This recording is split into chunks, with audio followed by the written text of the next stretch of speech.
Amici bellini, si torna a parlare di Superlega con A22, che poi non è A16, e poi ci sono cose, ha parlato Meret, sono molto d'accordo con Meret su un punto che ha detto, e nuove notizie su Santoriello, quindi cominciamo.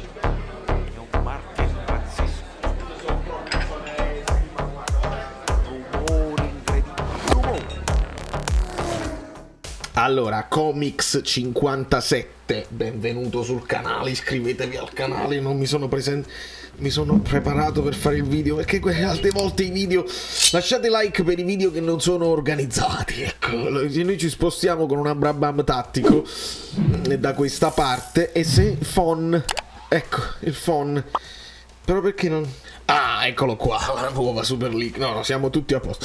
Allora, ci sono 10 punti nuovi, e c'è un punto che secondo me è importante e fondamentale, quindi state tuned, lasciate like, ve l'ho detto già di lasciare like, sì. Allora, andando per ordine, la cosa di Meret che ci interessa, e questa qui c'è stata l'intervista, leggiamo al volo queste due domande. Se guardi indietro a quelle voci che c'erano a Di Mano, quanto è bello questo momento che state vivendo, è bellissimo. Durante l'estate pensare di essere qui a questo punto, prima in classifica, avendo fatto così bene in Champions, non l'avrei mai detto. Insomma, Meret praticamente si fa portavoce di quello che è un po' il pensiero di tutti i tifosi. Ci credeva solo De Laurentiis, evidentemente, e tutti i tifosi, la stessa squadra evidentemente, e Spalletti quando fece quella faccia, insomma non l'avrebbero mai detto. Bene, siamo sorpresi, ed è anche più bello stare lì primi in classifica, a dispetto delle griglie iniziali, a dispetto del maggiore ottimismo possibile e immaginabile. Ci piace anche così essere sorpresi e goderci il percorso. Sono molto orgoglioso del percorso, vedi che si stanno godendo, e grazie al mister e ai tifosi che ci sostengono sempre. È un gran momento, c'è grande entusiasmo e dobbiamo continuare così. E qua io poi sono ancora più d'accordo con lui. Segui il Festival di Sanremo, non mi appassiona più di tanto. Ovviamente va citato il festival, perché adesso non si parla d'altro, e a me mi arriva di striscio, mi tocca di striscio, perché mi arrivano i meme di Sanremo. Io non so cosa c'è scritto dietro a quel vestito, perché ci sta le spalle coperte e ci stanno tutte le scritte, i meme, uno è scritto Mario Rui, quindi non ho proprio idea di cosa si tratta. Chiara Ferragni credo, ma veramente non ho idea, e quindi rispondo anche a chi mi volesse, perché mi stavano incalzando, qualche amico mi stava incalzando: segui il festival. Ho detto no, non mi arriva qui e non mi piace. Kim, parlate in inglese. Un'altra parentesi, ho visto quello che scassa tutti i fiori così, è una roba che non è tollerabile, assolutamente. Con Kim si parla in inglese, sì, perché è arrivato da poco. Di italiano sa solo qualche parola. Se dobbiamo parlare di qualcosa non servono molte parole, ci capiamo abbastanza bene. Le cose principali del campo le ha imparate anche in italiano. Se c'è qualcosa di più particolare parliamo in inglese. È un ragazzo fantastico, si è messo a disposizione e sta facendo un grandissimo campionato, non c'è nessun problema. Questa è l'importanza delle lingue, io non smetterò mai di dirlo. È importante comunicare, e comunicare anche bene, perché lo stesso concetto, se non lo sai esprimere bene, può essere preso male. Dice attento lì, se lo dici con le parole giuste viene preso come un consiglio, se lo dici con le parole sbagliate può essere preso come una cazziata, e quindi è importante la comunicazione. Adesso parliamo della Super League. Dopo insomma, a fine video c'è l'ultimo video che stanno cacciando tutti sti video di Santoriello. Io vi devo dare una considerazione finale a margine. E per quanto riguarda la Super League, merito e sostenibilità, insomma, perché è sparito? Perché sparisce? Non è possibile. Beh. Allora, la nuova Superlega, come vedete, A22 Sportman,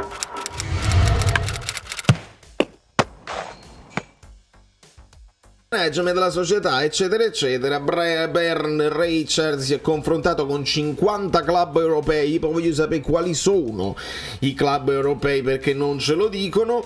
I club si assumono tutti i rischi imprenditoriali, ma troppo spesso sono costretti a rimanere in disparte quando vengono prese le decisioni chiave, e si trovano ad assistere allo sgretolamento, mi sgretolo di fiducia, diceva Calaiò, delle loro fondamenta sportive e finanziarie. Dalle nostre discussioni è emerso chiaramente che i club spesso non sono in grado di esprimersi pubblicamente contro un sistema, il sistema, che sono tutti contro di loro, in cui la minaccia di sanzioni viene usata per soffocare ogni opposizione. Il nostro dialogo è stato onesto, diretto e fruttuoso, siamo giunti a conclusioni chiare sulla necessità di un cambiamento e su quali siano gli elementi costitutivi per realizzarlo. Insomma, vogliono più soldi, ragazzi, in soldoni, proprio è il caso di dirlo, vogliono più soldi, perché non è che vogliono fare un'operazione a dire ok, ci siamo resi conto che se spendi troppo e non vinci non ti trovi con rapporto ricavi e spese, e invece di spendere di meno, invece di abbassare le pretese,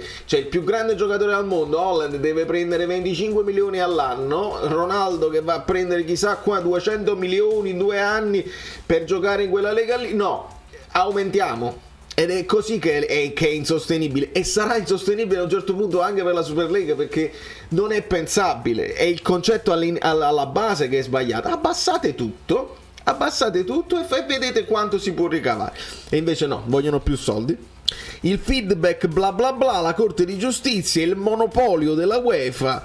Il nostro obiettivo è quello di presentare il prima possibile, dopo la ricezione della sentenza, che sarà a marzo, un progetto sportivo sostenibile per le competizioni europee, sia che sia accessibile per tutti i 27 stati dei membri dell'UE. Le circostanze sono chiare, bisogna agire per il bene dei tifosi, dei giocatori e dei club, per il bene dei club. I tifosi stanno bene come stanno, e io insisto, nessuno si lamenta della Premier League, non è che ci servono i minuti effettivi alla Premier League, funziona, non è che i ragazzi si scocciano e vogliono vedere la partita sul telefonino. Se il calcio è bello e funziona e non ci sono gli hooligan e non ci sono i cori contro, è bello ancora da vedere. Comunque, ecco i principi cardine. Competizioni su base ampia e meritocratica, questa è la prima differenza sostanziale. Invece di avere i club invitati che poi non possono retrocedere, non possono uscire dalla competizione, ci deve essere una base meritocratica. E già qua c'è la prima, come si dice, c'è il primo problema di coerenza. Perché più divisioni da 60 a 80 squadre, e quindi già è una Superlega che poi avrà una Superlega A e una Superlega B e una Superlega C, perché troppe squadre quando le fai giocare, e quindi già lì si crea il migliore contro quello là che a un certo punto è meno migliore, ed è così. Quindi piramide, vedi? La squadra che cosa? La distribuzione sostenibile dei ricambi lungo la piramide. La partecipazione dovrebbe essere basata sul merito sportivo, e quindi questo merito sportivo lo devi trovare nelle leghe nazionali. I club dovrebbero essere soggetti a promozioni e retrocessioni annuali e non dovrebbero esserci membri permanenti. Giusto. Una qualificazione aperta basata sui risultati nazionali garantirebbe accesso alla competizione ai club emergenti, mantenendo al contempo le dinamiche competitive a livello nazionale. Questo poi era il problema che io portavo avanti quando uscì la Superlega. Se tu mi garantisci che una squadra comunque va nella Superlega e non si deve qualificare per la Champions League facendo il campionato della Lega Nazionale, e che sportività c'è? Che voglia c'è per una squadra di impegnarsi e di raggiungere quei 4 posti? C'ho già la Superlega, quindi mi hai ammazzato, non mi hai ammazzato la Champions League, mi hai ammazzato anche il campionato nazionale. Se invece tu con il campionato nazionale poi vai a giocare alla Super League invece della Champions, perché poi la Champions perderebbe valore, e allora bisogna riorganizzare tutto, non potete essere indipendenti, deve essere legato alle leghe nazionali, mi sembra evidente. Tornei nazionali, la base del calcio, e quindi si insiste così.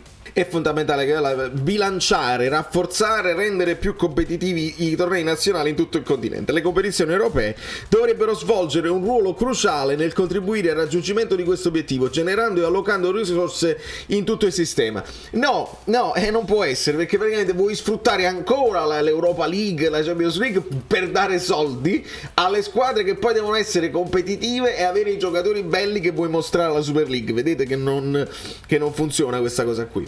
Competitività con risorse stabili e sostenibili, quindi praticamente vogliono offrire, lo faccio in breve perché sennò è troppo lungo, vogliono offrire 14 partite garantite per stagione, in modo tale che hai più soldi garantiti. La salute dei giocatori deve essere al centro del gioco, il numero delle giornate delle competizioni europee non dovrebbe essere aumentato oltre a quello previsto dai calendari attuali, e quindi come fai a tenere la Champions League e la Super League contemporaneamente? Non si può fare, quindi devi scegliere. devi scegliere ovviamente cosa vuoi andare a giocare. Competizioni gestite dai club con regole di sostenibilità finanziaria trasparenti e applicate adeguatamente. Questo punto è forse il più importante. Le competizioni europee per club dovrebbero essere gestite dai club, come viene a livello nazionale, non da terze parti che traggono vantaggio senza assumersi alcun rischio. La struttura di governance deve essere pienamente conforme alla legislazione dell'UE. Per migliorare la sostenibilità, la spesa dovrebbe essere basata solo sulle risorse generate, si chiama fair play finanziario, non su iniezioni di capitale che distorcono la concorrenza. Le norme sulla sostenibilità finanziaria dovrebbero consentire ai club di spendere solo una percentuale fissa dei loro ricavi annuali legati al calcio per gli stipendi dei giocatori e i trasferimenti netti, con disposizioni adeguate per i club più piccoli, nonché regole di transizione. Insomma, se ci sono poi delle regole, vanno rispettate, e quindi anche la Superlega dovrebbe fare da garante, perché se uno poi immette soldi in maniera illecita oppure non dichiarata, guardate come tutto ritorna, ed è tutto logico in questi giorni di Manchester City e di Juventus, e non si può fare, è il punto 5 della nuova Superlega, non si può fare, quindi pensateci bene. La migliore competizione calcistica al mondo, ovviamente tutti devono essere, cioè si devono vantare che sono i migliori, questo obiettivo, solo i migliori giocatori al mondo di sfidarsi. Il miglioramento dell'esperienza dei tifosi, dovrebbero adottare misure supplementari per facilitare la partecipazione ai tifosi in trasferta, non si capisce come dovrebbero essere. Standard però di infrastrutture, quindi gli stadi, portare gli stadi di calcio a livello di qualità elevati e uniformi in modo tale da migliorare lo spettacolo. Insomma, in questo poi il Napoli si troverebbe in difficoltà, perché noi stiamo pensando pure 80 squadre, il Napoli rientrerebbe in queste 80 squadre, perché ad oggi il Global Power Ranking portato da Opta porta il Napoli al terzo posto, cioè il Bayern, credo ci sia il PSG e poi c'è il Napoli, dietro ci sono tutte le altre, quindi bisogna poi mettersi al passo con gli stadi, altrimenti non si può partecipare. Calcio femminile, ma mica me lo devi dire tu che il calcio femminile deve andare al pari passo con il calcio normale, ma è difficile. Aumento della solidarietà, quindi se ti prendi questi 400 milioni, la società, le cause sociali, vedete Mertens che sta facendo con Galatasaray, la trasparenza, una chiara rendicontazione annuale, insomma, se dovete fare bene i libri,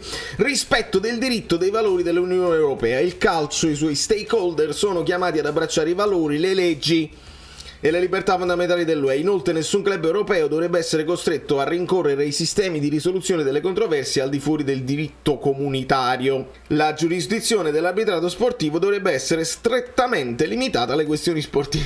Insomma, sembra quasi a dire, se poi avete fatto delle cose per cui si merita per esempio la galera oppure tantissimi milioni di multe, sulle questioni calcistiche non interveniamo, non ci sono poi delle penalizzazioni. Vedete com'è sfizioso. Ogni altra controversia dovrebbe essere rivolta alle sedi appropriate. Tutti i procedimenti dovrebbero essere sottoposti alla supervisione ultima del sistema giudiziario dell'UE.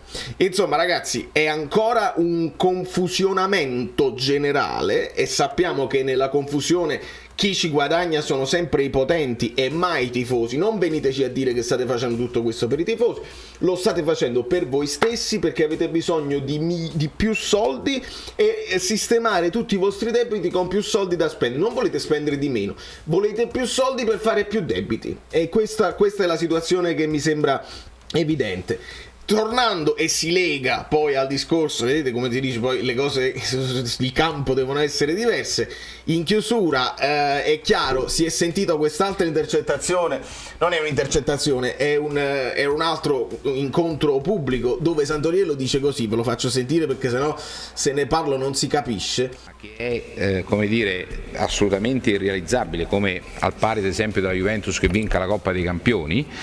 Il mio auspicio attuale è di non essere più io o altri colleghi chiamati in questa sede a parlare delle problematiche di diritto penale subspecie ex parte privato con riferimento alle società pubbliche.